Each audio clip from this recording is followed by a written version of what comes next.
జీ5 ఉండగా మీ favourite TV shows ని మీరు అస్సలు మిస్ అవ్వలేరు. Complete free. ఏంటమ్మా ఇది?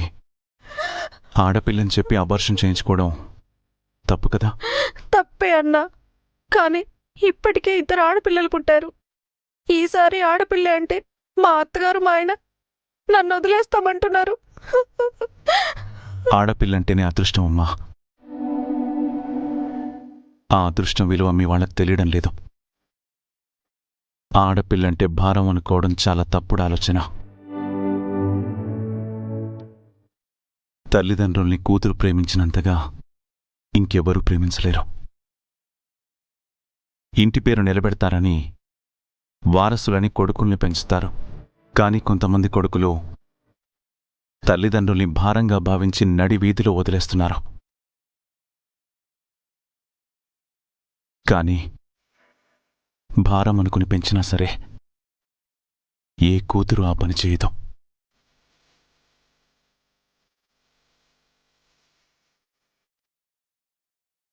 ఎందుకంటే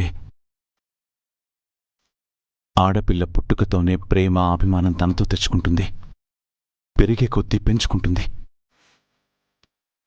అత్తారింటికెళ్ళి పంచుకుంటుంది. అంత గొప్పదమ్మా ఆడజన్మ.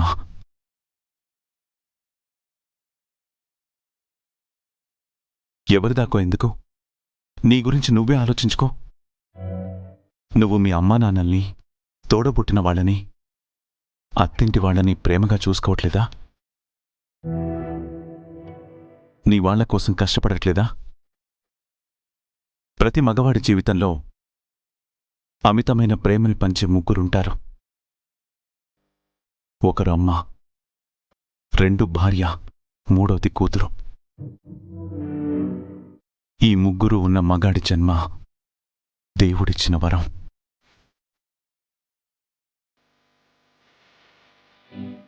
తను నా భార్య. నా జీవితంలోకి అన్ని సంతోషాల్ని తీసుకొచ్చింది. కష్టంలో, సుఖంలో తోడుంటుంది. తను కూడా వాళ్ళ అమ్మా నాన్నకి ఒక్కతే కూతురు.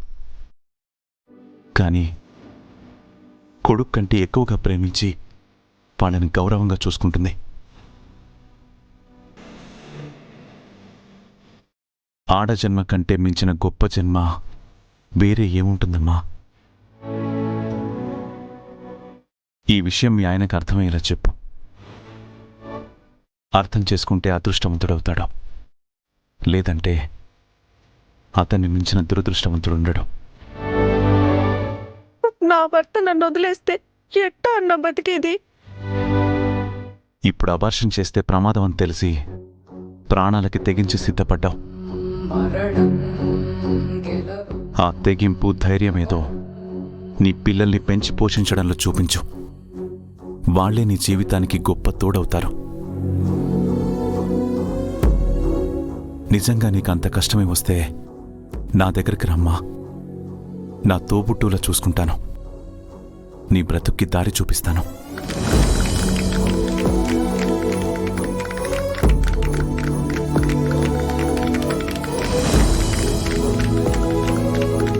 జీ5 యాప్ డౌన్లోడ్ చేసి అన్ని ఎపిసోడ్స్ పూర్తి ఉచితంగా చూడండి.